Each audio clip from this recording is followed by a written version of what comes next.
Hoy nos acompaña una persona que nació en la fama, que ha dedicado su vida a preservar la historia, la cultura y sobre todo las tradiciones de la fama Nuevo León y de Santa Catarina. Le damos una muy cordial bienvenida al profe Jorge Santiago Alanís. ¿Cómo está, profe? Muy bien, César Agustín Flores. Flores. Conocido desde hace muchos años, una bonita relación encontrada en Guardianes de la Huasteca, cuando nos apoyaste con una fundación a ponerle un recurso económico que ganamos gracias a tu apoyo y pudimos techar una escuela, la Escuela Francisco y Madero, ahí en el ejido de los García, donde está el hormiguero, y ahí sigue la escuelita. Ahí está. Sigue de pie, dando el servicio, esperando a los alumnos, porque ya les queda muy cerca la ciudad y ya no van a la escuelita, pero va a servir en la finalidad en la que fue creada. Por cierto, un saludo al guardián mayor de la Huasteca, don Jesús Salvador Esparza, que ahí está al pie del cañón, día a día, también ahí preservando la Huasteca. Un amigazo. Profe, hablemos de usted, profe. ¿Cómo? Sabemos que su familia es de Santiago, Nuevo León, por ahí el apellido Alanís. Sí. ¿Cómo llegaron a Santa Catarina, específicamente a la fama? Bueno, pues mi padre, José Alanís, también se llamaba José Rito, pero no le gustaba cómo se oía José Rito. Él nació en San Javier, entre el Cercado y Villa de Santiago, la cabecera municipal, porque el municipio es todo Santiago. Iba a la tienda de los Almaguer, del abuelito Margarito Almaguer, y entonces al comprar la pieza de pan o lo que le iba a mitigar el hambre, Sí. metía un papelito debajo de estraza, papel de estraza, diciéndole a lo que fue luego su esposa que si quería ser su novia. Ella también de San Javier, de Villa de Santiago, y pues resulta que el hermano mayor de mamá, Alonso Almaguer Tamés, le dijo a papá: ¿sabes qué? Sí te damos permiso de que seas novia de Hermelinda, pero tienes que sentar cabeza. No puedes andar de campamento en campamento con la construcción de la carretera donde estás. Y a lo mejor estás ganando bien, pero tienes que sentar cabeza. En ese entonces el tío Alonso había empezado como corredor de libros, que era la carrera de contador después. Sí. Entonces, tenedor de libros, era el contador de la fábrica de hilados y tejidos de algodón La Fama de Nuevo León, con don Aurelio González Henry, que fue el que compró esa fábrica cuando una huelga muy grande la quebró. Y entonces don Aurelio González Henry dijo: sí, te la compro, pero no quiero ningún trabajador, porque me la van a volver a quebrar. Entonces yo voy a llevar trabajadores. Él era dueño de la fábrica del Porvenir en el Cercado. La fama, sí. Digo, en También Santiago, sí. en el Cercado. La fábrica del Porvenir en el Cercado, Congregación El Cercado. Sí. Santiago, la cabecera, pues siempre el pueblo, las casas antiguas, todo muy bien, muy turístico. Pero el agua venía de la cola de caballo y llegaba directo hasta la fábrica, y ahí fue donde se generó la electricidad para la población. Pero bueno, don Aurelio empezó a buscar familias del Cercado de Santiago que aceptaran irse a la fama de Nuevo León. Y entonces mi tío Alonso, con 4 hermanos más, se los trajo, y se trajo a mi papá y a sus hermanas, y todos se cambiaron a la fama en 1941-42, en ese entonces. Y empezaron todos a trabajar. Algunos se salieron.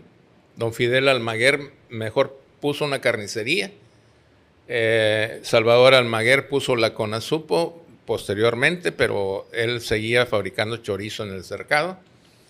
Y entonces empezó a cruzarse Santiago con la fama. La fama con las tortillas de harina. Tan lejos. Y Santiago con el chorizo. Tan lejos y tan cerca. Qué bárbaro. No. Tortillas de harina con chorizo con huevo.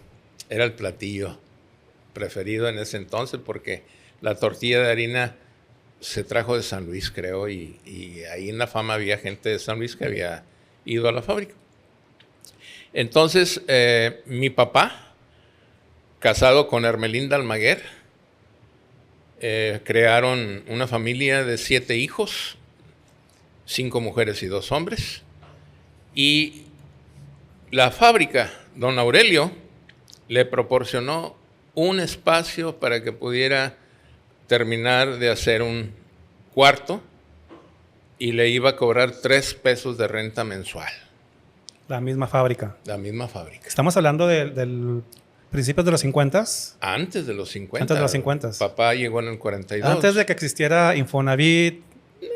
Seguro Social, todo lo proporcionaba la fábrica, el centro de salud, la medicina, lo que era las viviendas, la educación. O sea, era algo que posteriormente lo vimos en cervecería con la colonia Cuauhtémoc, y el sistema de los que eran los capitalistas, pues sí, también veía las prestaciones sociales.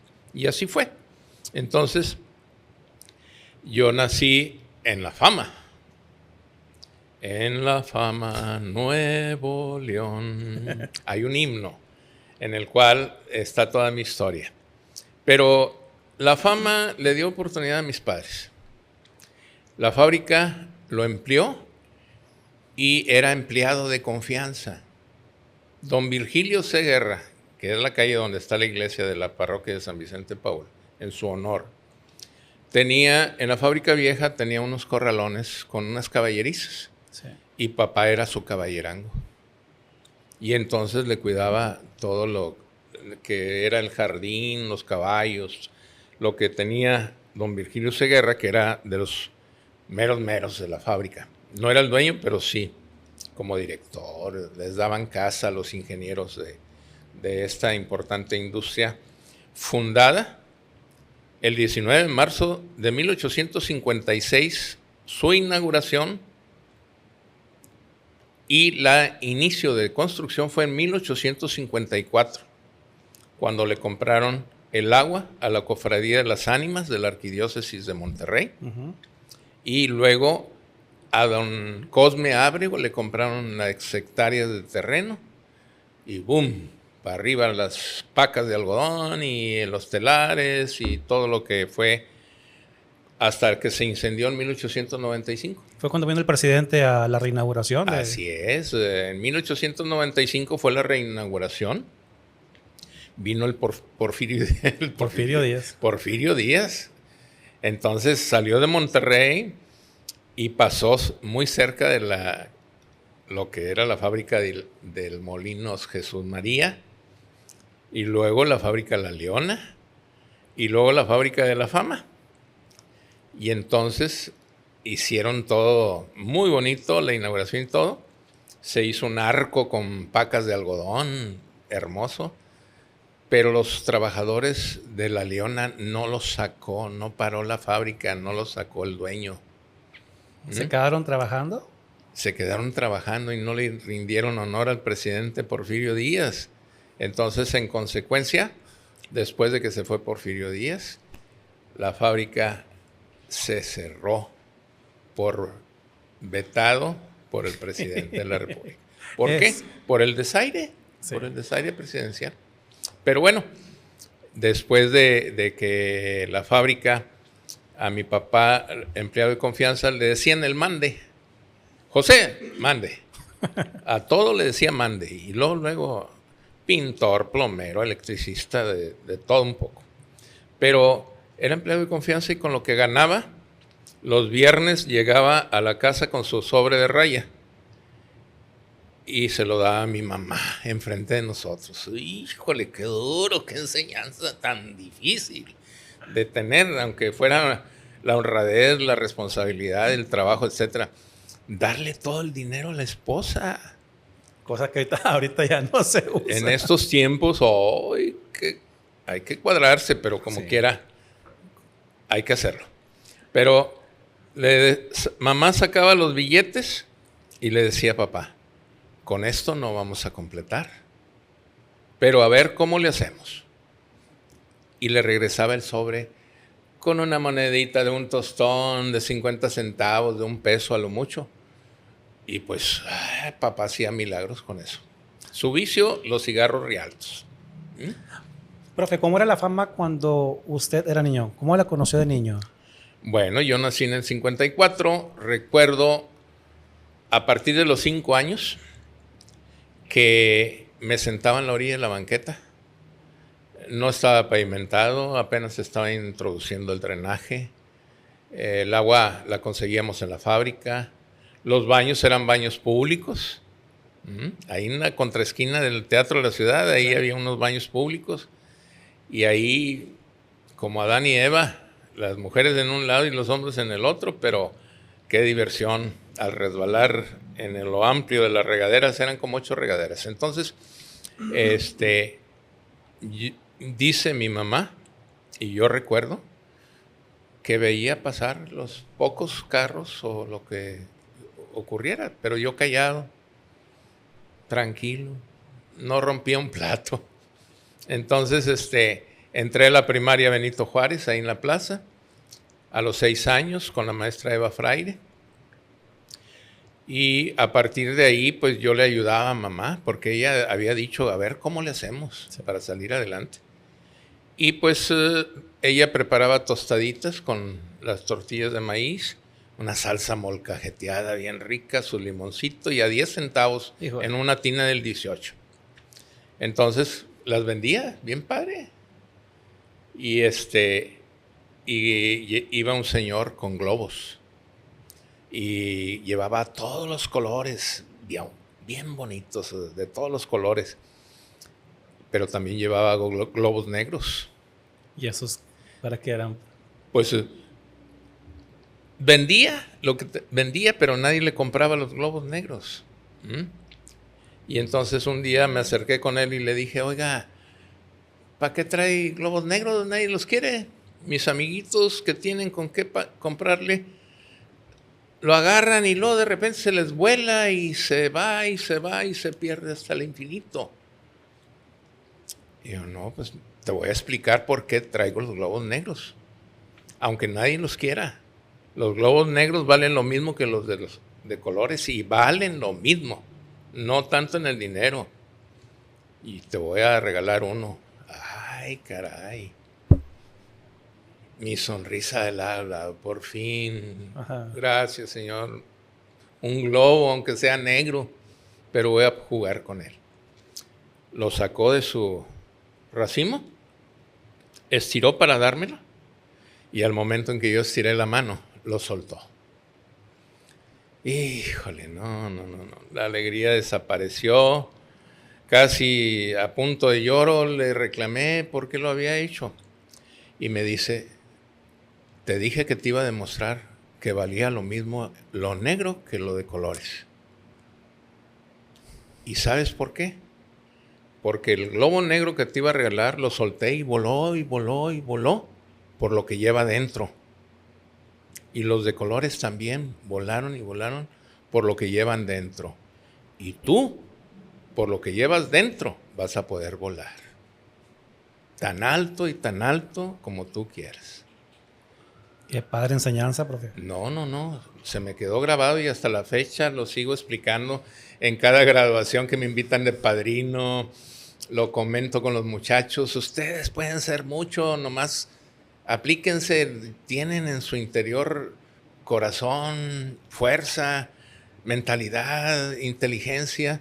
Van a poder llegar muy alto y van a ser los profesionistas del futuro. Entonces, posteriormente, pues, en ese momento no capté tanto la enseñanza de la reflexión hasta que ya fui creciendo. Pero bolear zapatos, vender paletas, vender periódico, todas las actividades habidas y por haber en nuestra querida población, que no necesitaba salir de ahí para venir a Monterrey a gastar el dinero, ¿no? Ajá. Ahí lo podías hacer, tenías todo, había cine, había lucha libre, había bailes, había de todo. Entonces, esa situación, pues, cuando llegó el momento de terminar la secundaria. ¿En cuál secundaria estuvo, profe? En la Raúl Rangel Frías. ¿Y se iba de la Fama hasta el centro? Así es, o sea, comencé en primero y segundo en la Benito Juárez. En tercero me iba a tocar una maestra que era, ay Dios, no, la maestra Elvira García, Todavía vive, un saludo, maestra, hasta donde se encuentre. Pero era, no, yo no quiero estar con ella. Mamá, ayúdame. Bueno, vas a entrar al Colegio Cantú Treviño. Tercero, cuarto y quinto. Sexto año, al Colegio La Fama, enseguida de la iglesia de San Vicente de Paúl, construida por los sacerdotes vicentinos. Y ahí había un sacerdote, Victoriano Pérez, que empezó a platicarnos del seminario para ser sacerdotes. ¡Ay, Jesús! No. Nos animó, profe. Me animé y me fui. Me fui en 1966, pero en diciembre ya me quería regresar. Y le dije al rector del seminario, padre, discúlpeme, pero ya extrañó.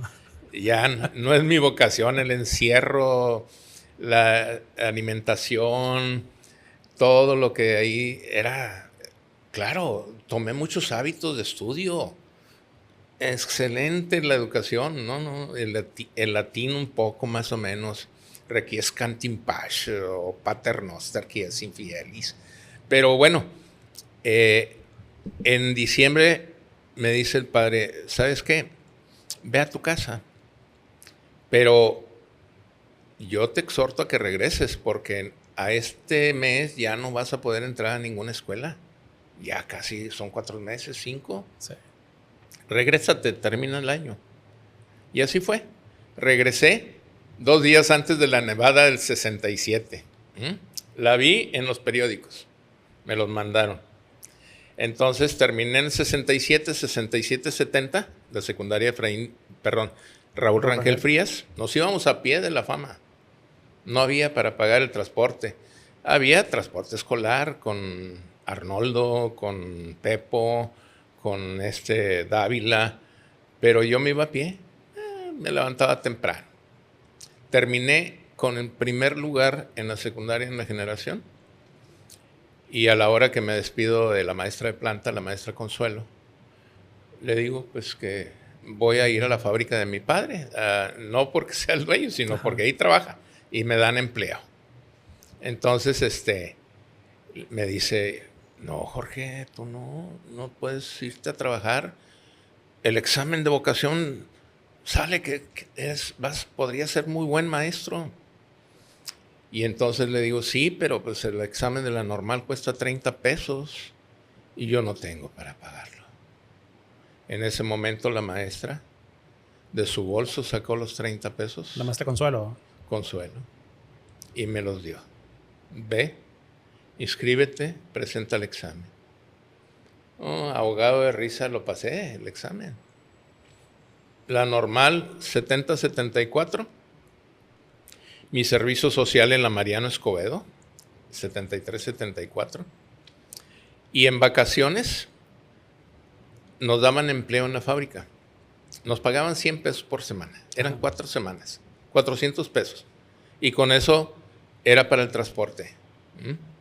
Y entonces libros no tuve, se los pedía prestado a mis compañeros, a cambio de hacerles la tarea, el resumen.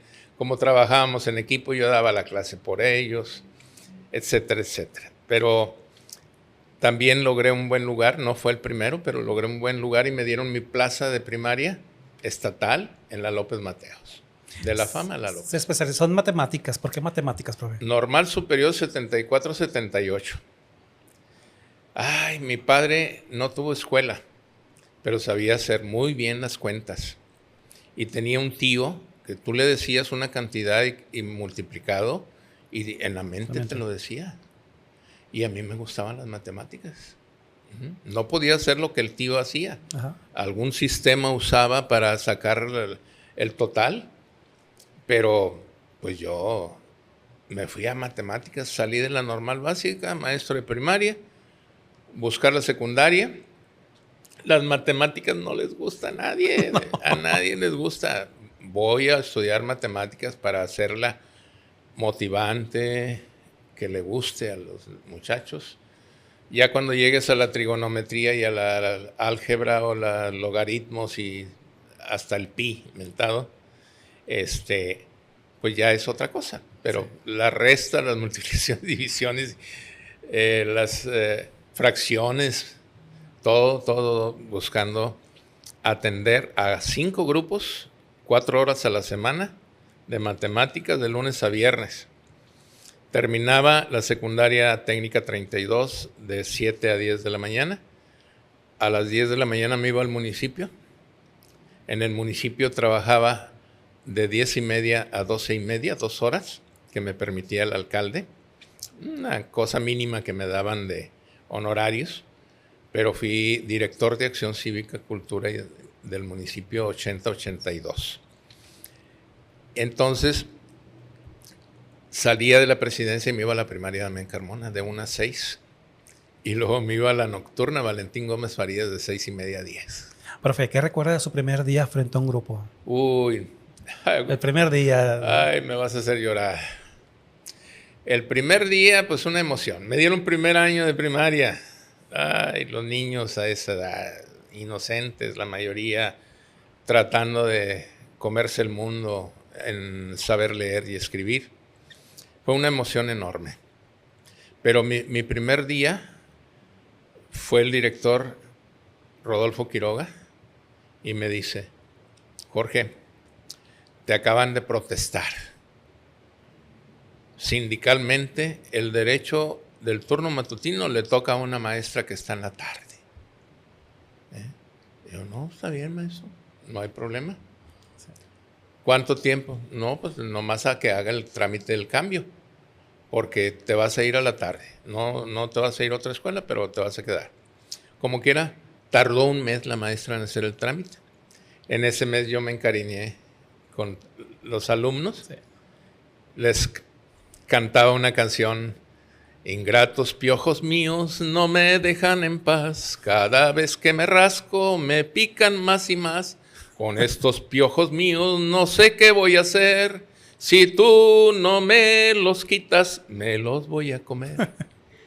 Y se reían y los hacía cantar junto conmigo, y el día que me despedí de ellos lloré. Y ellos también me abrazaron. Un momento muy, muy bonito, pero aprendí a respetar los derechos sindicales. Ok, está bien. ¿Hay alguien con más derechos que yo? Venga. Me fui a la tarde. En la tarde me dieron 4º año. Me pasaron a 5º con el mismo grupo y luego a 6º con el mismo grupo. Qué padre. Entonces ahí tenemos exalumnos que recuerdo de toda la vida, algunos ya se nos adelantaron en el camino, pero la secundaria eran 20 horas y los ascendí a subdirector, fui secretario general de la delegación sindical, me llevaron a un congreso en el sindicato y ya en el sindicato fui el secretario general, 2002-2006, 4 años, 10 meses. Ya a dirigir a más de 60,000 maestros entre jubilados y activos. Y fue en ese entonces cuando yo, que siempre quise ser alcalde, pues no pude. Me fue mal en el 97, pero hubo la oportunidad de que mi esposa fuera la candidata. Ganó y a través de ella logré cosas que quería para la población. Poquito, mucho, pero el Teatro de la Ciudad, los arcos, la torre administrativa, avenidas en el Arroyo del Obispo que conectan a San Pedro, vialidad, o sea, lo que yo le daba de ideas. Y pues muchas cosas que se quedaron en el tintero cuando presenté mi programa en el 97, entre los cuales venía la del Museo del Blanqueo, rescatar el Museo del Blanqueo, tener el escudo municipal, tener el traje típico, hacer libros de la historia de Santa Catarina, concurso del Premio al Saber de Santa Catarina en busca de llegar al año 400, porque ya en 1996 ya se había logrado. 1596 a 1996 ya estábamos en Santa Catarina 400. Profe, en su etapa de niño, adolescente, en su juventud como maestro, ¿en qué etapa se empezó a tener esa inquietud por la cultura? Pues yo creo que toda la vida. Sí. Desde el uso de razón veía yo en la plaza muchas actividades, payasitos que llegaban con su perrito bailarín y cosas así que entretenían a la Plaza gente. de la Fama. Y en la Fama, pues fue la capital del baile. Él va a la Fama y a San Nicolás, ya llegó Sergio el bailador. Algunos me dicen el profe el bailador, pero los bailes, Tropical Caribe, Renacimiento, Perla Del Mar. Lila y su Perla del Mar, la orquesta femenil de don Aurelio Campos, y así. Hay grupos también en la Fama, ¿no? Los favoritos de la Fama, los Rangers. Si Los Ramones es capital de los grupos norteños famosos, en la Fama también tuvimos nuestros grupos famosos. Los favoritos de la Fama, los Rangers de la Fama. Tenemos otro grupo, ay, se me fue el nombre, pero también son de la Fama. O sea, todo el mundo agarraba porque eran de la Fama. Los más famosos fueron los Rangers, con el tío Pancho, y los favoritos de la Fama, con Marilyn, una cumbia muy sabrosa. Pero sí, muchos grupos de rock, de la época de las tertulias, cuando existía el patinadero en la Quinta Calderón, se hacían tertulias, ahí estuvieron la Burlandia vendiendo cuando tumbaron los arcos, se pasó en el 70 para allá, y luego ya se fue a la calle Juárez, pero eran muy bonitos los grupos de los muchachos de ahí de Santa Catarina. La Fama siempre ha sido muy participativa en eventos culturales, profe, desde ese entonces hasta hoy en día. Sí. ¿Qué tiene la Fama que hace que esto suceda? Pues lo que actualmente realizo desde hace 24 años, porque soy creador del Festival Anual de la Fama Antigua. 24 años. Fama Antigua. Fama Antigua. Lo que yo viví en mi infancia. Ver los bailes, ver los grupos musicales, los ballets, lo que hacíamos los maestros de declamar una poesía, de la estudiantina, la amistad, todo lo que había de coros en la iglesia que los llevaba a actuar, y los he tratado de revivir, o sea, de llevarlos otra vez a este Festival de la Fama Antigua. Entonces, todo eso hizo que la cultura volviera a revivir a través de estos festivales, y ahí recordamos el baile del recuerdo. Y volvemos a traer a Perla del Mar y al Tropical Caribe, si nos alcanzan los recursos. Pero también hacemos el béisbol del recuerdo, el fútbol del recuerdo, la cabalgata del recuerdo. O sea, toda una semana que se realiza del segundo domingo de octubre al tercer domingo de octubre. No falten, este año es la edición número 22. Y pues se van a divertir. La preparatoria 23 colabora con nosotros.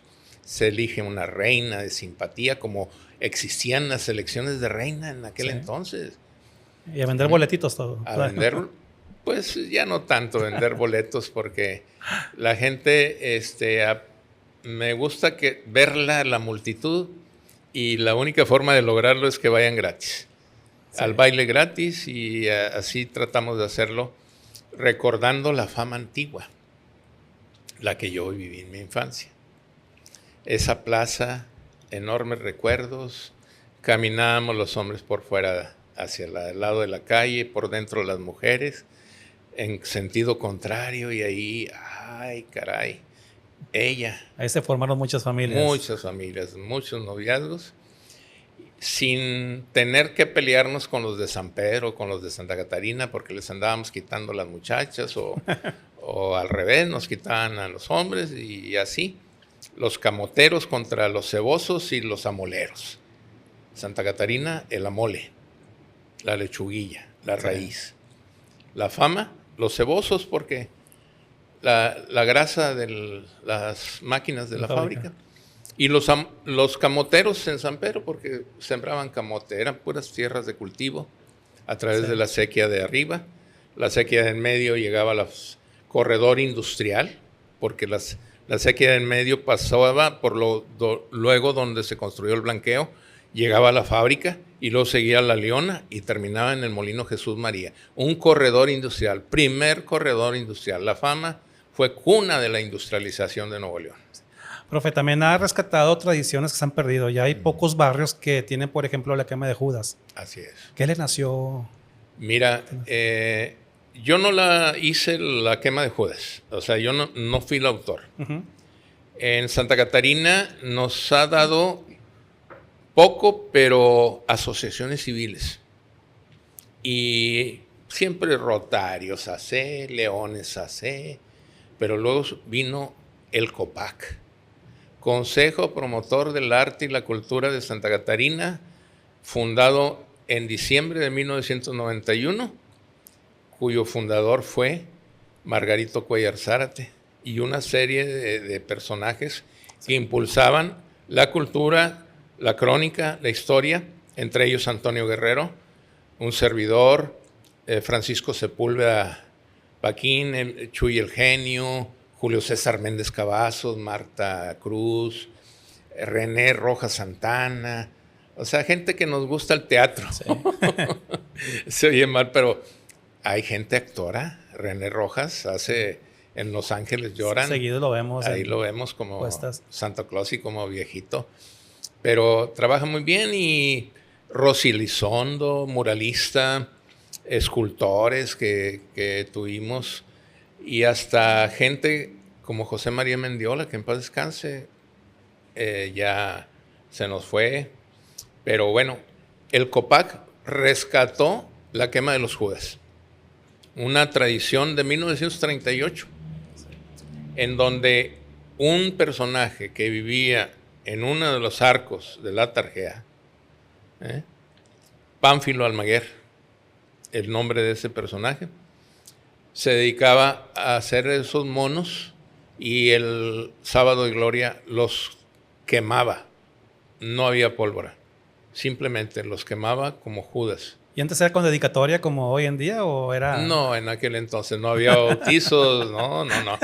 Ahorita tratamos de agarrar un político, una situación nacional de lo que está pasando, sufriendo la gente, y nada más que el nombre lo pone el que patrocina la compra del Judas. Porque ya saben, vamos a patrocinar una quema. Si patrocinan una quema, ustedes le pueden poner el Judas, el nombre que ustedes quieran. Amigas, amigos, ya saben, la próxima Semana Santa, Colectivo patrocina uno, pero ustedes le ponen el nombre. Oh, ya quedó. Profe, ¿cuál es la tradición que más le preocupa desaparezca, no solamente de la Fama, sino de todo Santa Catarina? Pues mira, son pocas las tradiciones y costumbres que tiene Santa Catarina. Las cabalgatas, no creo que desaparezcan, sigue habiendo gente con actitud de campo, de montar a caballo, recorrer el Parque Nacional Cumbres de Monterrey, porque la Huasteca es nada más la entrada. Para adentro, llegas hasta Santiago, Nuevo León, Galeana, por allá, Rayones. Coahuila por el otro lado. Por el otro lado. Pero las cabalgatas, la quema de los Judas, si estamos procurando nuevas generaciones que nos sustituyan para que continúen. Pero en estos tiempos, cada Judas cuesta 3,000 pesos. Y quemamos 3 Judas, son 9,000. Si encontramos padrinos, qué bueno. Si no encontramos padrinos, nos quedamos con 2. Uno lo paga el COPAC y otro a ver qué lotería hacemos. Ajá. Pero los patrocinios está muy difícil en estos momentos. Los comerciantes pues tienen su competencia con las grandes tiendas transnacionales. Sí. No digo nombres para que no regañe de estar promocionando una empresa, pero ya las conocemos. Entonces, ¿qué otras tradiciones? Pues los bailes, el mercado, la tarjea de la Fama Antigua que estamos haciendo cada domingo para apoyar a los ancianos. Mejor dicho, discúlpenme, ancianos no, jóvenes de la juventud acumulada. Para que bailen y se desempolve la polilla, que tengan diversión, aunque sea una vez a la semana, y lo toman hasta como ejercicio físico. Ahí hacen todo lo que vienen haciendo en un gimnasio.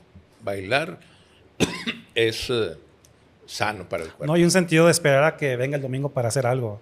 Ey. Profe, hace un momento platicó de su etapa sindical. Ajá. ¿Qué aprendió de defender los derechos laborales de los maestros y trabajadores de la educación? Mira, la defensa me tocó hacerlo mientras era el secretario general de la delegación sindical. Uh-huh. Alguna acta de que se le levantaba a algún compañero por llegar en grado alcohólico, alguna situación de quererle castigar por 3 días seguidos, abandono de empleo. Uh-huh. Ahí empecé a defender la vida sindical. Mis compañeros me llevaron al sindicato como delegado en 1987. Empecé en ese congreso como delegado, como secretario de Asuntos Profesionales de los Maestros. Me tocó crear el escalafón vertical para que los trabajadores, en base a su antigüedad, a su preparación, a sus años de servicio, sí, fueran ascendiendo a diferentes grados de maestro, director, subdirector, todo lo que hubiera. En 1985 se había destruido el escalafón federal en México por el terremoto, por el temblor. Y en el 87 yo lo hice a nivel de Nuevo León, en la Secretaría de Educación, sí, en coordinación con las autoridades educativas.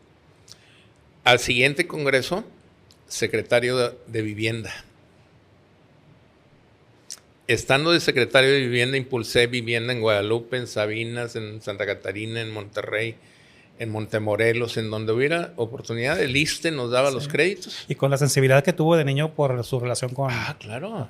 No, oye, toda la vida mi papá pagando 3 sí, pesos mensuales y el trabajador pues buscando un crédito, no del Infonavit, pero sí del ISSSTE, uh-huh, de FOBISSSTE, Fondo de Vivienda de los Trabajadores del Servicio de la Educación.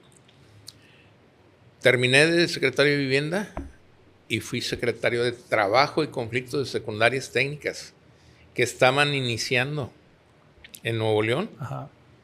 Desde la 1 hasta la 56 que me tocó a mí fundar. La 1 en Galeana, la 2 en Linares, la 3 en Sabinas, la 4 en Montemorelos, la 4 en San Pedro. Fue la primera técnica en San Pedro Garza García. Ajá. Pasaron los años y hasta la 31 llegó a Fomerrey, ahí a donde está el Panteón de la Fama, por ahí. Uh-huh. Fomerrey, no recuerdo qué número, creo que era Fomerrey 2 apenas. La 31 y luego la 32 en la López y luego hasta las 54 en Santa Catarina. Y posteriormente la Colosio, la 69. Las demás en todos los municipios. Hubo una última que se creó en Lomas de Santa Catarina. Y luego de secretario de Trabajo y Conflicto, que ahí daba trabajo, pero también defendía a los trabajadores. Continué como secretario de Carrera Magisterial, un sistema de estímulos económicos, sí, en los que el maestro se evaluaba a sí mismo y empezaba a ascender en un nivel horizontal. Horizontal, o sea, gano 10 pesos, ahora voy a ganar 20. Ajá. Y en base a lo que saque en el examen voy a ganar 30 y así hasta el nivel E de carrera magisterial. Ahorita hay maestros que no se jubilan, porque si se jubilan, pierden un montón de salario. Y luego de asuntos de carrera magisterial, secretario de créditos. Los maestros teníamos derecho a un préstamo de 5,000 pesos, pagando 500 pesos por quincena, 10 quincenas, y pagábamos 1,000 pesos de intereses para seguir creciendo en la cantidad de bolsa para prestar. Sí. Entonces fui creador del sistema de Inversente. Inversente invitando al maestro a que invirtiera su dinero y le iba a pagar lo mismo de intereses que le estaba pagando el banco en su dinero. Hubo una trabajadora, 80,000 pesos me llevó fue la primera, la fundadora de Invercente, porque yo estaba luchando a que tuvieran confianza en un sindicato, Sí. que el dinero se lo proporcionara al sindicato para prestarlo y pagarles religiosamente los intereses. ¿Cuál fue mi punto principal de apoyo? Que tenemos un descuento religioso. La Secretaría de Educación, concepto Invercente, préstamos DP, descuento de préstamo, y por quincena le descontaban al maestro, no batallaba para que fueran a pagar al banco ni a ninguna parte. Entonces la Secretaría entregaba el dinero y yo entregaba los intereses a los que invertían. Y después de Invercente me tocó crear el préstamo solidario, en donde el trabajador aportaba 15 pesos por quincena y de ahí se le pagaba un seguro de defunción de 60,000 pesos al chachá sin necesidad de factura, nomás llevando el acta de defunción. Se le daba el apoyo para que sepultara a su familiar directo. Sí. Y luego fondo de ahorro, seguro de vida y al final regresarle su capital con intereses del 6% anual. Pero luego de eso, secretario general. Ay, qué congreso tan importante, fíjate. Teníamos que hablar con la líder nacional, la maestra Elbester Gordillo. Elbester estaba en ese entonces. Sí. Era una etapa muy difícil, volátil y de todo. Mira, me tocó un momento hermoso porque se impulsaba la modernización educativa. O sea, era algo que la maestra había logrado con Carlos Salinas de Gortari, el Acuerdo Nacional para la Modernización Educativa. Y gracias a mi discurso fue que me eligió, porque había otro contrincante en donde cuando la maestra me eligió a mí, el maestro que dirigía el Congreso me dijo una palabra que no la puedo decir. Yo quería al brujo, pero la maestra dijo que tú. O sea, el y la palabra fea, que lo había molado, ¿verdad? La maestra dijo que tú. Yo le juré lealtad, compromisos y seguir con ella hasta el final. Y seguir con ella no solamente en la situación de ese momento, porque en ese momento Madrazo fue al sindicato y le dijo a todos, incluyéndome a mí, préstenme a la maestra. La llevó junto con él como candidato de presidente del partido y ella de secretaria general. ¿Qué acuerdos hicieron? Pues esos acuerdos se fueron haciendo a un lado, no se cumplieron. Y entonces un día se le dijo, nos pediste prestada a la maestra y nos la estás regresando violentada. Uy. O sea, no cumpliste. Ajá. Y fue un momento en que ella fue expulsada del partido, creó otro partido llamado Nueva Alianza, y pues yo ahí... Fue diputado también por ese partido. ¿Qué experiencia tiene de esa etapa? Muy bonita, 2009-2012. Sí. Diputado de representación proporcional, junto con José Ángel Alvarado Hernández.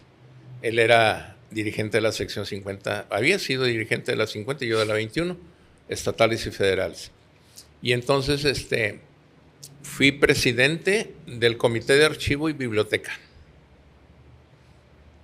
El compañero fue presidente de la Comisión de Educación.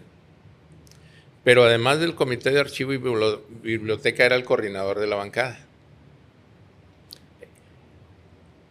Luego, por los acuerdos políticos, el PRI, que había sacado la mayoría, la presidencia de la tribuna del Congreso.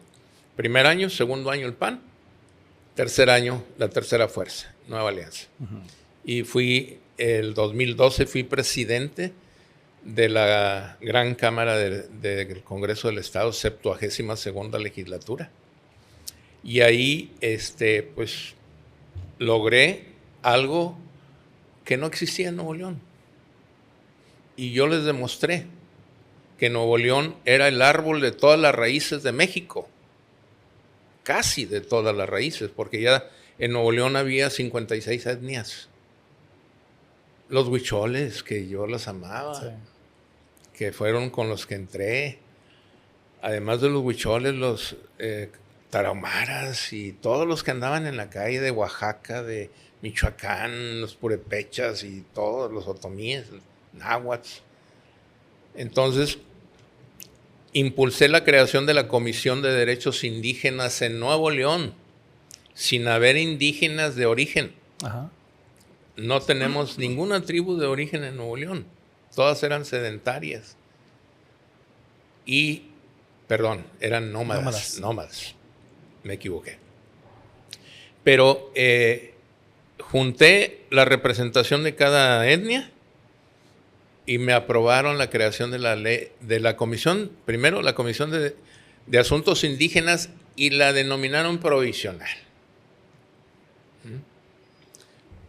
Mi objetivo en ese momento era lograr la ley de los derechos indígenas en Nuevo León, para que tuvieran acceso a vivienda, tuvieran acceso a la cuestión médica, se les reconociera.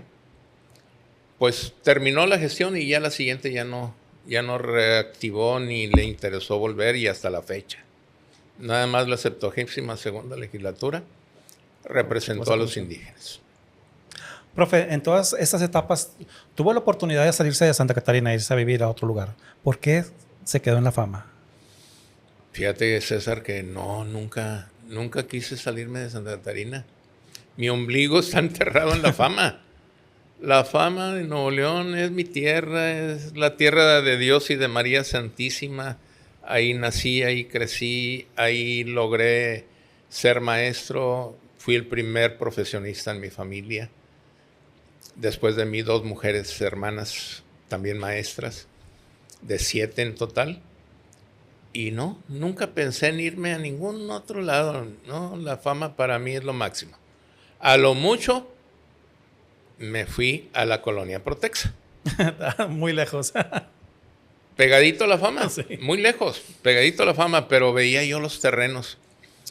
Tuve compañeros que vivían ahí y eran hijos de los trabajadores de Protexa. El fraccionamiento se construyó a partir de 1962 y les llevaron el gas natural al mismo tiempo que se lo llevaron a Santa Catarina en el 62, por la gestión de don Liberado García como alcalde y don Humberto Lobo. Te voy a autorizar un fraccionamiento residencial. Lotes de terreno, Agustín, de 37 metros de frente 17 metros de frente por 37 de fondo. 596 metros cuadrados para los ingenieros. Una segunda clase de los trabajadores de 400 metros. Y una tercera clase de trabajadores, los obreros, de 180 metros. Pero aún así, muy grandes. Y 180 es como las casas de la López. Sí. Entonces, don Humberto Lobo empezó a dar créditos como tipo FAMSA o FAMSA. En aquel entonces compraba 50 estufas y se las vendía a los de los obreros. Ajá. Y les rebajaba. Entre más hijos tuvieran, menos les rebajaba. Ya tenían su tablita. Tenía su tablita y apoyaba a los que ganaban menos, así. Entonces, yo tuve compañeros, a gente de ahí, les decíamos los millonarios, los ricos de la colonia Protexa, y siempre, algún día voy a lograrlo, porque se burlaban. Ajá. Nos decían otra cosa y van a ver, les voy a demostrar. Y así lo hice, por lo que llevo adentro, logré la meta y compré un terreno en 1982 en 250,000 pesos, de 17 por 35, y ahí tienes tu casa. Isla 315, Colonia Protexa. Excelente. Profe, ya nuestras amigas, amigos de Colectivo conocieron su infancia, su juventud, su época de estudiante, en lo profesional de líder sindical, de diputado, de maestro. Pero vamos a trasladarnos al lado de la Protexa a la Montenegro en los 90. Uh-huh. Queremos que nos platique cómo estaba el blanqueo en esa época de abandono, nos mencionan. Muy bien. Hace unos momentos te mencionaba lo que en ese siglo XX le bauticé como el corredor industrial de Santa Catarina. Sí. En 1854, la fábrica de hilados y tejidos.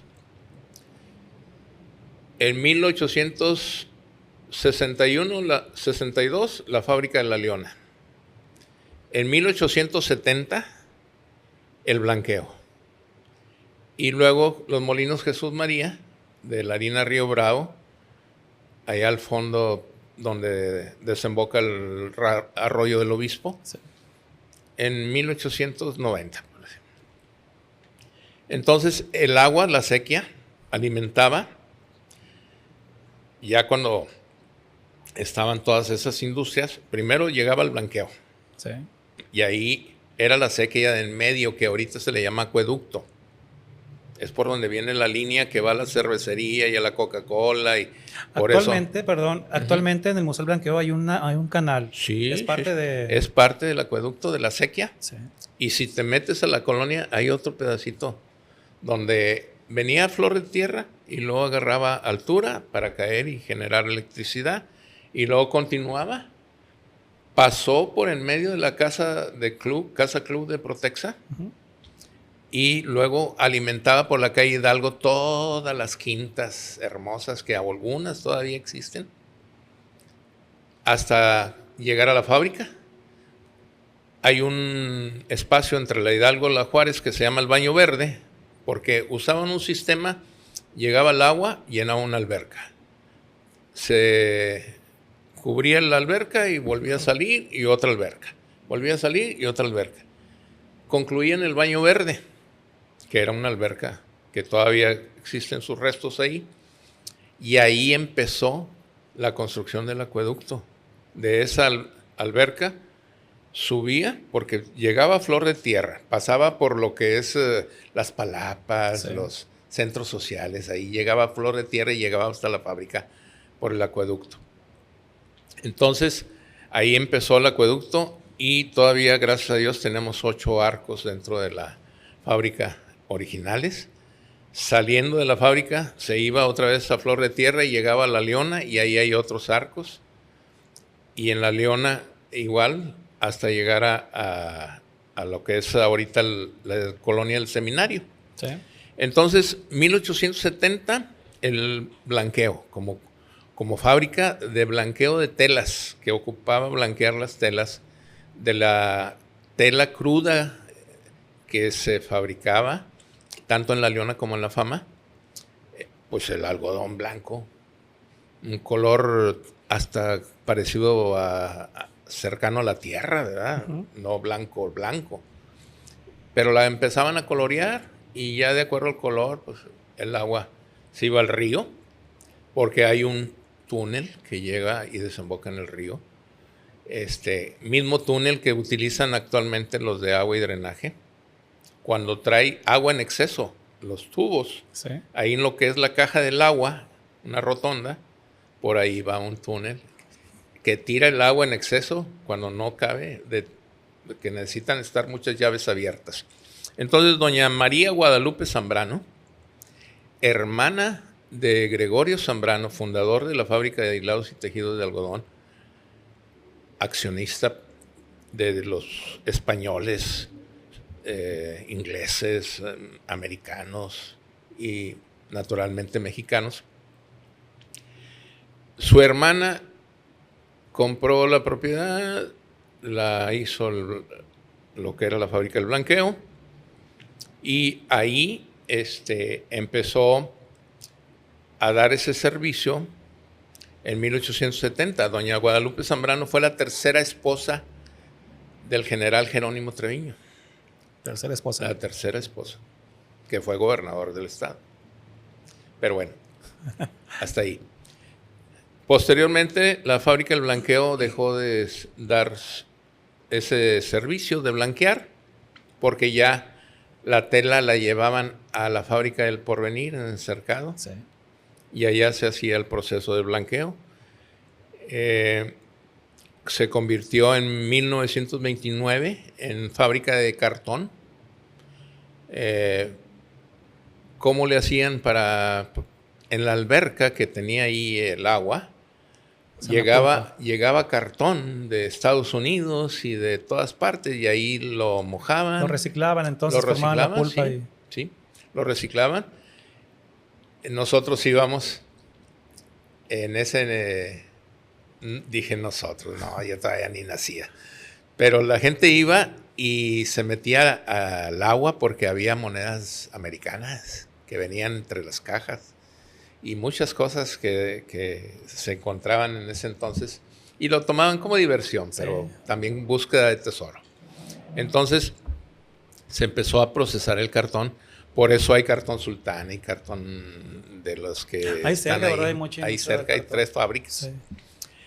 Posteriormente, doña María Guadalupe Zambrano,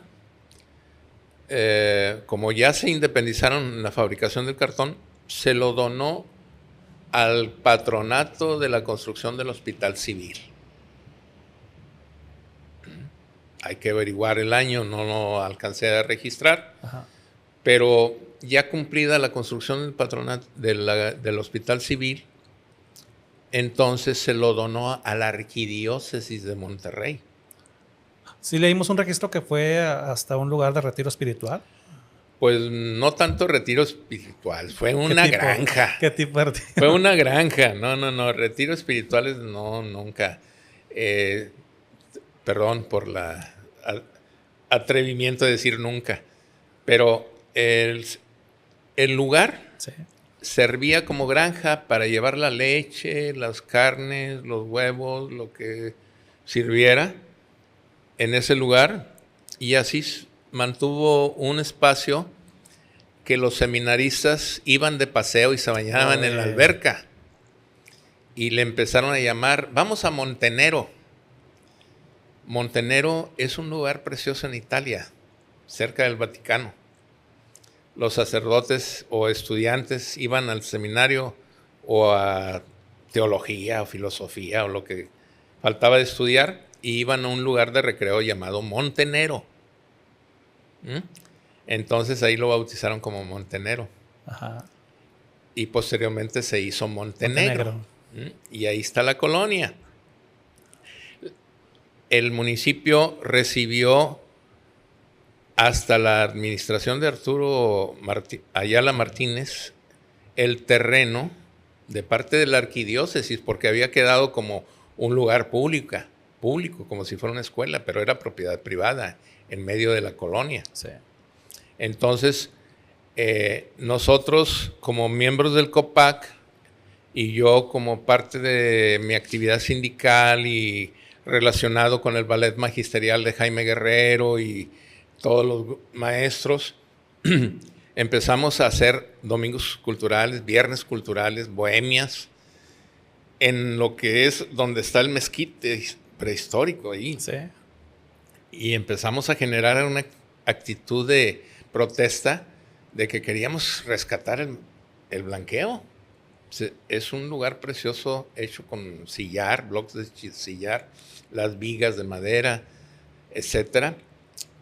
Cuando el seminario tenía el poder sobre ese lugar, hicieron una espadaña con una campana para llamar a comer o a degustar algo mientras andaban de día de campo. Y entonces la arquidiócesis recibió la petición de Arturo Ayala Martínez, en 1996. Nosotros protestamos, aparecimos en los medios de difusión, llevábamos los grupos a hacer... Pero era una protesta padrísima con actividades culturales y haciendo que la comunidad participara. Como un colectivo, aprovechando el nombre de tu espacio de trabajo y de publicidad, que los felicito. Éramos gente de la sociedad civil, sin ningún compromiso, nomás queríamos rescatar el lugar. Entonces, llamó la atención. Arturo, como alcalde, platicó con Adolfo Suárez Rivera, que era el entonces arzobispo de Monterrey, y le hizo un canje.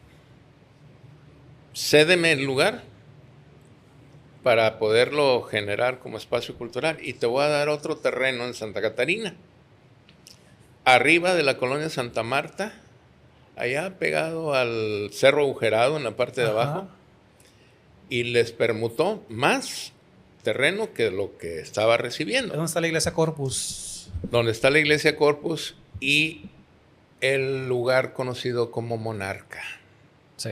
que recibe a migrantes, está construido en propiedad de la iglesia. Uy. Todo eso. Entonces, ahorita está haciendo un trabajo muy hermoso el sacerdote encargado. Ahorita se me escapa el nombre, ya recibió la medalla Lucas García, pero acaban de hacer un latatón los muchachos, los estudiantes, para lo que se genere de regalárselo a la Casa Monarca. Y así fue la permuta. Entonces terminó la administración de Arturo Martínez y siguió Alejandro Páez Aragón, que fue el que me derrotó. Y como yo le entregué en un debate en el COPAC un programa de cultura, porque era sobre cultura, no era de obras públicas, no era nada. No, el COPAC invitaba a los candidatos a debatir y decir cuál era su compromiso con la cultura. Y yo llevé por escrito, él no se presentó, tuvo 5 razones y no fue, pero sí se llevó mi programa. Y ahí tengo yo el original, llevé copias y en un momento te lo voy a proporcionar como copia, porque ahí viene todo lo que hizo él, copiándose de ahí. Entonces, Alejandro Páez habló con los industriales regiomontanos del Poniente AC. Con IRPAC. IRPAC, que ya estaban organizados y ya estaban representando a todas las grandes industrias. Y les interesó el proyecto, pero dijeron, nada más que nosotros somos los que vamos a dirigir el patronato, el comité. Ajá. Y sí, te vamos a meter a ti como alcalde, pero vicepresidente o primera vocal. Por ahí está en uno de los documentos que te voy a dejar. Y entonces empezaron los industriales a lograr lo que lograron y lo inauguraron en el 2000. ¿Estuvo usted involucrado también con los industriales? Sí. Lo inauguraron los del IRPAC junto con la alcaldía. Alejandro Páez estaba terminando su administración 97-99. En el 2000 entraba, en ese entonces, después de Páez, creo que era Humberto González Garibaldi. Humberto González. El doctor Humberto González Garibaldi. Porque después de él siguió mi esposa, sí. 2003-2006. Entonces, la inauguración, pues el alcalde se retiró, el IRPAC siguió encargándose de hacer exposiciones, de promover eventos, pero también tenía la intención de hacer eventos sociales para poder recaudar fondos. Ajá. Los vecinos alrededor se enojaron, no lo dejaron. Las bodas, una sola boda hubo, elegante como las que se hacen en municipios aledaños, San Pedro, y protestaron. No, la música muy alta y trae desorden y trae inseguridad. Hay una máquina que regaló la cervecería que está en el patio, una máquina industrial. En el interior hay salas. Una es sala permanente de todo lo que es el desarrollo industrial de Nuevo León y de Santa Catarina. Hay una sala temporal donde se presentan exposiciones de pinturas, de esculturas, de todo lo que es arte y cultura. Y una que le llaman de entretenimiento, una sala de entretenimiento para los talleres que se ofrecen de manera gratuita como cursos de verano. Entonces, con el tiempo, llegó un momento en que los industriales dijeron, hasta aquí. Ajá. Ya no queremos saber nada del museo, se lo entregamos al municipio. Le tocó a Víctor Pérez recibirlo.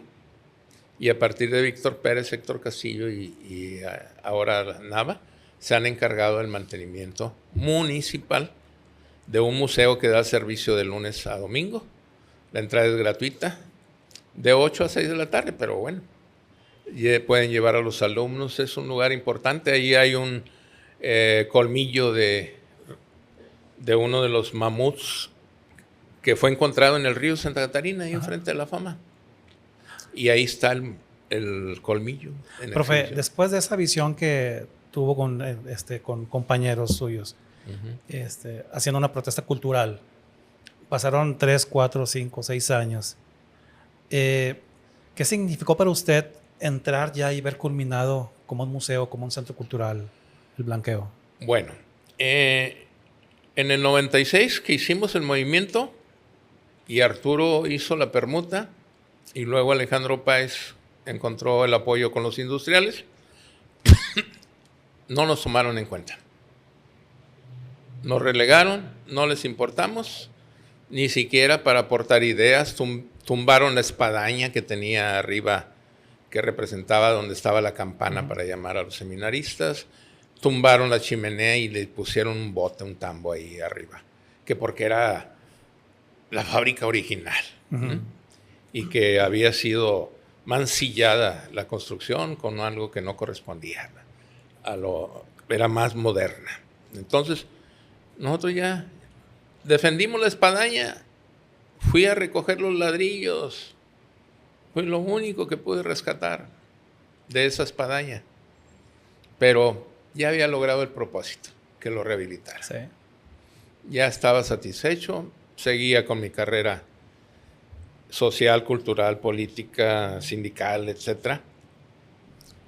Y bueno, pues de ahí pues dijimos, Chihuahua, ¿cómo no estuvimos para defender cuando se destruyeron los arcos? Ajá. El 1 de noviembre de 1969. Yo tenía ya 15 años, ya estaba en la secundaria, en segundo año de secundaria.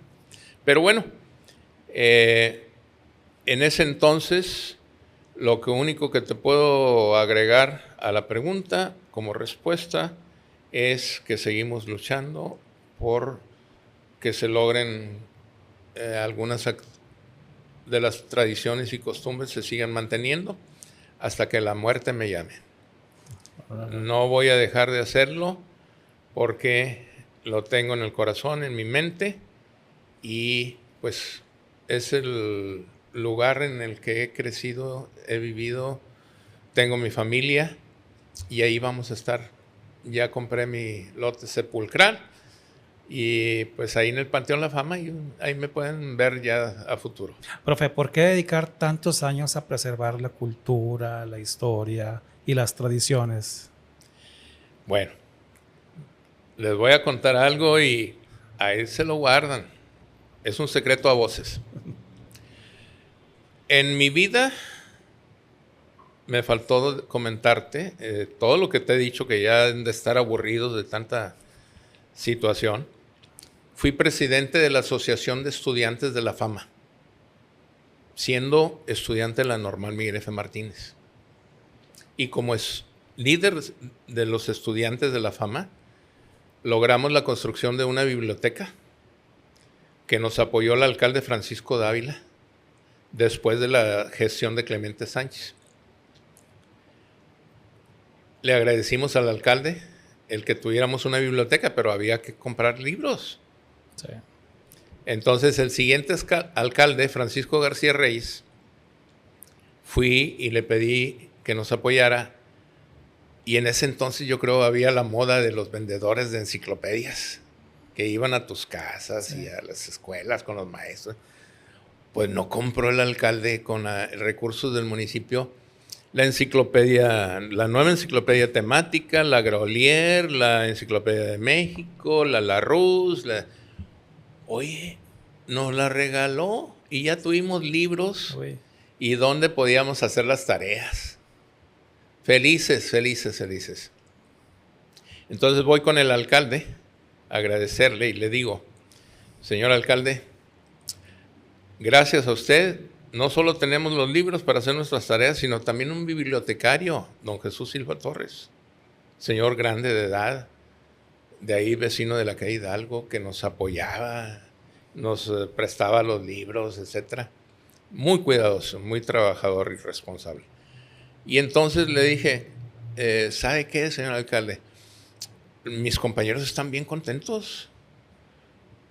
¿Cómo ve si le hacemos domingos culturales en la plaza? Estamos hablando de 1973. Ajá. Y me dice el alcalde, ¿qué es eso, Jorge? No, mire, en la plaza que tiene aquí enfrente del palacio, yo voy a traer la estudiantina de la fama, en la que tocaba el pandero, yo movía el pandero, y voy a traer el ballet de una escuela y el maestro que declama y la maestra y el otro que cante. En aquel entonces ya empezábamos el karaoke, sin necesidad de ver pantalla. Ajá. En la escuela, con permiso del director, présteme el aparato Radson,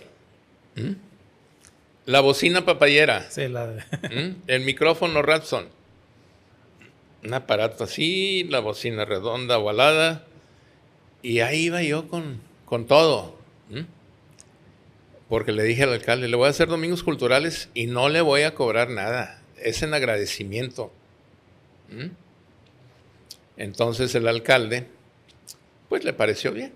Y ahí estuve y empezamos a tener gente en la plaza. ¿Y era cuando justo en la época que se restauró la plaza principal? ¿Que pusieron un foro no, o fue antes? No, la plaza se restauró con don Guillermo Garza Luna, que le tumbó ahí el kiosco, le tumbó el Acapulco Tropical, que era una refresquería, luego biblioteca, y puso un reloj, una torre de reloj, que todavía está ahí.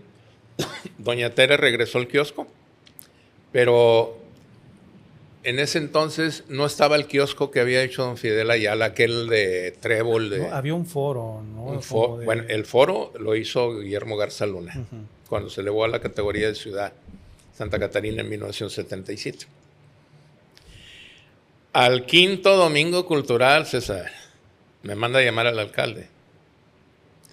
Jorge, ya no quiero que hagas domingos culturales en la plaza. Y a mí me extrañó.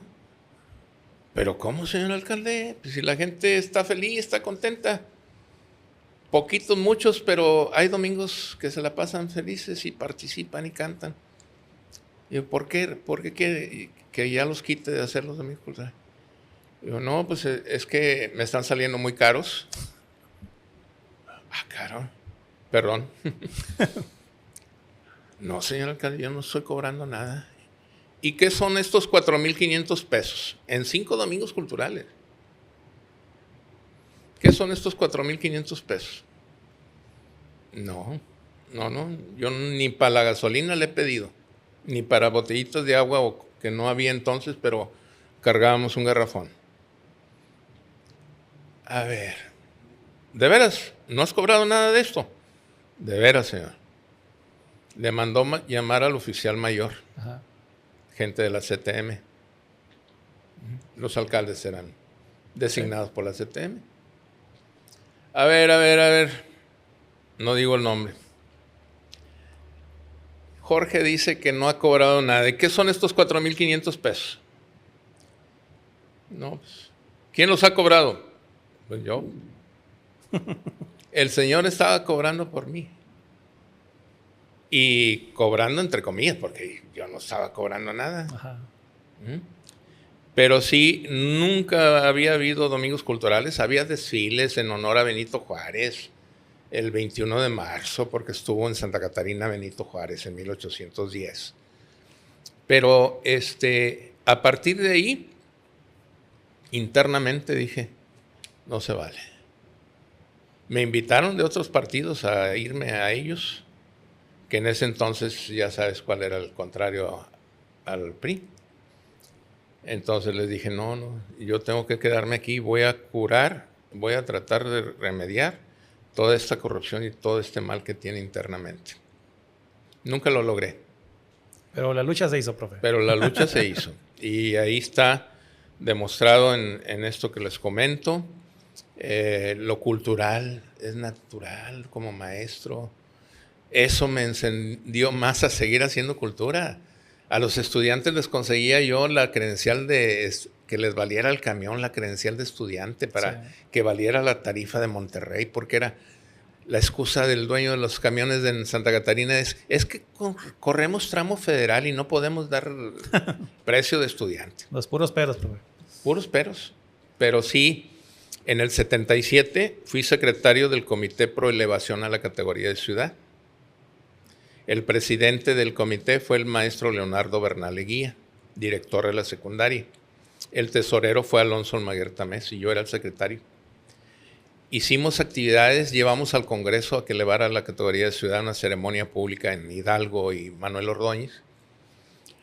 Y 20 de noviembre de 1977, aniversarios han seguido y seguido, ajá, recordando esa fecha de elevación a ciudad. Y hice la primera monografía de Santa Catarina con apoyo en lo que tenía de investigación el maestro Israel Cavazos Garza.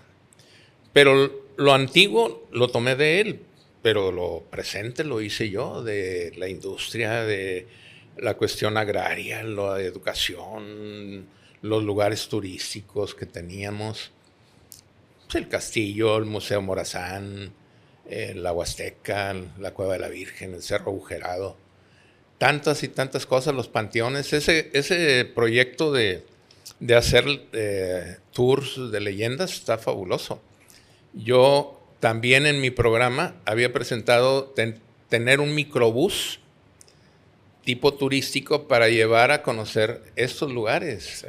El Palacio Municipal, el Castillo, el Monumento Morazán, el Panteón San Juan, la puerta de entrada a Monterrey, la fábrica de hilados y tejidos, el Panteón La Fama, el acueducto. O sea, ahí lo tengo el proyecto. Hubo un intento de una administración, no sé si fue de Víctor o de Héctor Castillo, que un autobús le nombraron el capitán, creo. Sí, fue con Dionisio. Con Dionisio. Con Dionisio Herrera, después de mi esposa. Profe, constantemente, bueno, lunes a lunes tiene las pláticas de historia, ¿cómo se llama? Tengo ya 15 lunes de estar haciendo el programa del lunes de la crónica e historia de Santa Catarina, Nuevo León. Los lunes en la Casa de la Cultura, profesor Efraín Díaz de la Garza, frente a la plaza principal de la Fama, a las 6 de la tarde. Y comencé con la historia de las cantinas. Qué padre tema, me lo perdí. No, 30 o más cantinas y todas con sus parroquianos y sus fotos y todo. Iban y se curaban la garganta porque el polvillo del algodón a los destileros les molestaba. Entonces era necesario un tequilita. Pero luego del tequila inicial, pues ya happy. Las cantinas, los alcaldes originarios de la Fama, 11 alcaldes originarios de la Fama. ¿Y de la CTM? No todos. Tenemos al primero que fue don Jesús Dávila Guerra, 1941. Pelearon la alcaldía entre él y otro. Y al final dijeron, ¿sabes qué? Un año tú y un año yo. Era de 2 años. El 40 fue uno de Santa Catarina y el 41 fue Jesús Dávila Guerra.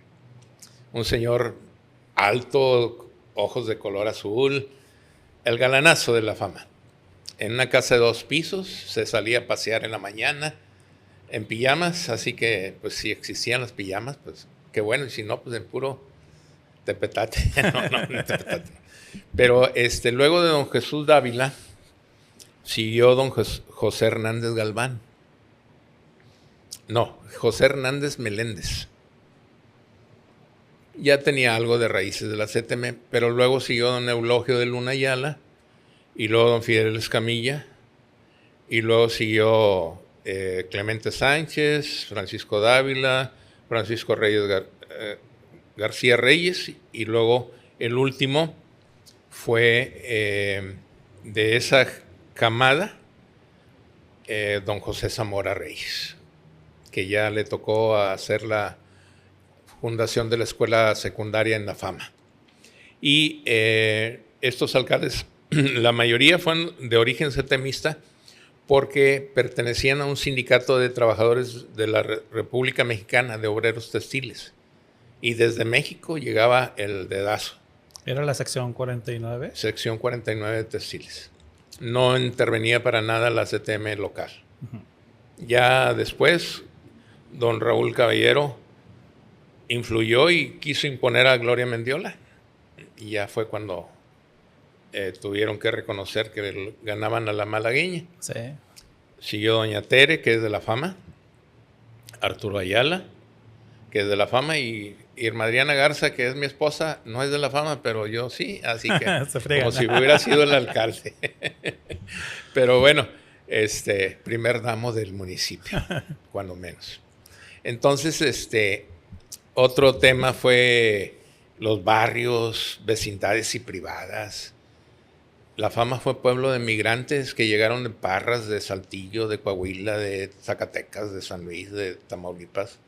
Y ahí buscaban el cuartito de renta mientras ya la fábrica no apoyaba, era el Infonavit para las casas, y empezaron a hacerse el Infonavit Huasteca, Infonavit López Mateos, otras colonias de Infonavit, la en Mártires de Cananea, y se fueron saliendo los hijos de los trabajadores. Pero lunes de la crónica. El lunes próximo tenemos la historia de la Escuela General Mariano Escobedo, monumental, fundada en 1957, y que ahí estarán las fotos de la moda que había de tomar la foto del grupo con su maestro y el grado. Entonces ahí vamos a hablar, la gente participa, todos son cronistas, todos hablan, todos dicen su testimonio de vida. Es una cosa fabulosa, me siento muy contento. De ahí, de los lunes de la crónica de la Fama, me voy a pasar a Santa Catarina, al archivo del municipio, en Ocampo y Zaragoza. Sí. Zaragoza y Corregidora. Y Corregidora. Ocampo, es Ocampo. Y luego me paso a la López. Ah, qué bien. Porque la López el año que entra cumple 60 años de haberse iniciado su construcción en 1967. No, para las amigas y amigos de Colectivo Noticias, estén al pendiente de estos lunes de crónica e historia. Ahí les estaremos compartiendo dónde van a estar. Claro. Santa Catarina, La López. Gracias.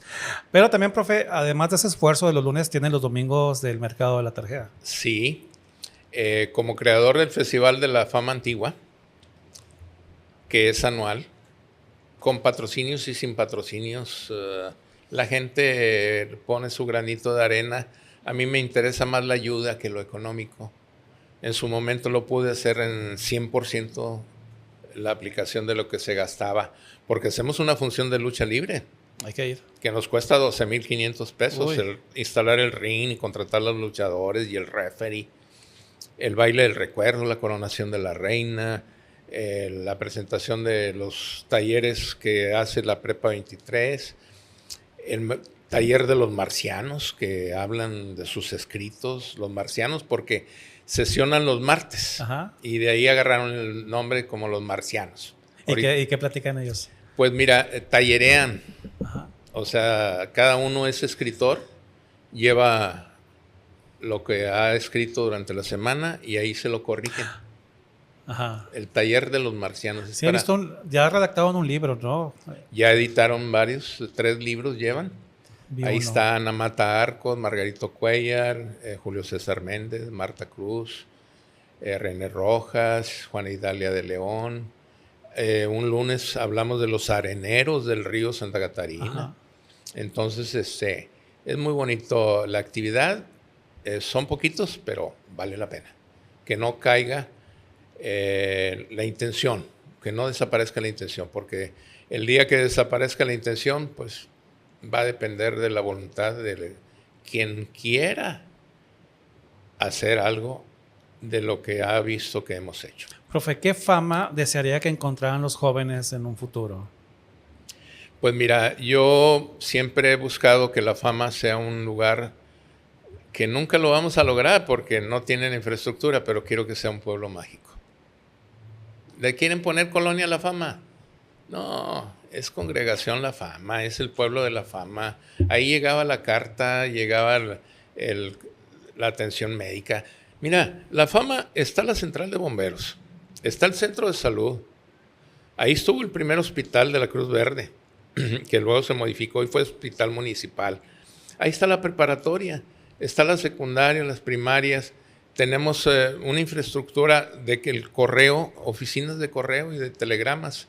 Entonces, no necesitábamos del centro de Santa Catarina más que para ir a pagar el impuesto predial.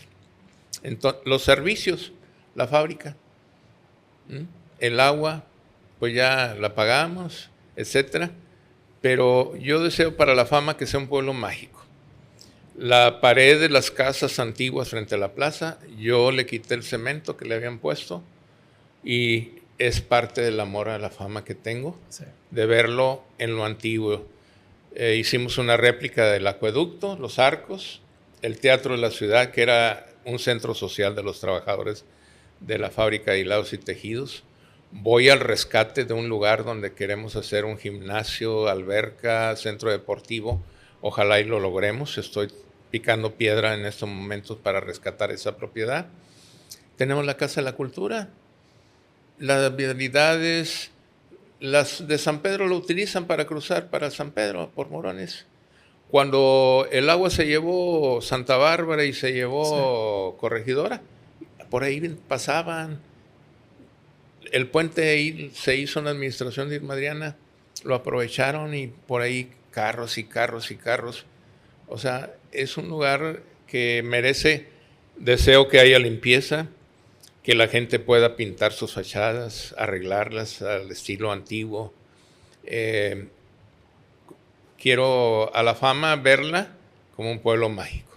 No lo voy a poder tener porque falta hoteles y falta transporte o cosas que tienes que calificar como Bustamante, Linares, Villa Santiago, que sí tienen la infraestructura, pero me quedo a nivel local, mi profe, querida Fama antigua.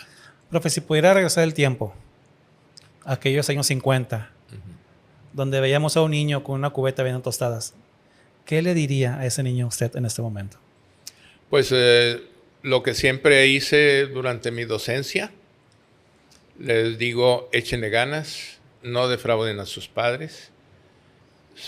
Sus papás son quienes les dieron vida, los enseñaron a caminar, a gatear primero y les dieron de comer en la boca. Busquen tener una familia, salir adelante, triunfen, logren sus propósitos y sus metas. Y eso es lo que les deseo a lo que yo tuve de enseñanza, de esa reflexión que me dio ese globero de que por mí mismo podía lograrlo. Así que niños, jóvenes, lo pueden lograr. Ustedes pueden ser feos, bonitos, chaparros, altos, gordos, flacos. Van a volar tan alto y tan alto por lo que llevan dentro. Así que échenle ganas. Espero verlos triunfar. Profe, muchas gracias por acompañarnos a este café colectivo. Que no sea la última vez, sino la primera de muchas, porque hay mucho que platicar de historia, y sobre todo de la formación del ser humano, de la comunidad, que la comunidad tiene que prevalecer para poder rescatar no solamente un museo del blanqueo. Tenemos muchos lugares que podemos rescatar, con un ejemplo que nos da el profe. Tenemos a la Casa del Doctor Aguirre Pequeño, tenemos el Castillo de Santa Catarina, tenemos el antiguo Club de Leones o el Monumento Morazán, tenemos la plaza principal, tenemos centros históricos, tenemos muchas casonas y un vivo ejemplo que podemos tomar para poder preservar la cultura, la historia y sobre todo las tradiciones de nuestro municipio. Muchas gracias, profe. Al contrario, César, muchas gracias a ti y a todo tu equipo. Muy contento y se nos fue el tiempo rapidísimo. Espero no haberlos aburrido. Muchas gracias. Nos vemos a la próxima. Bye.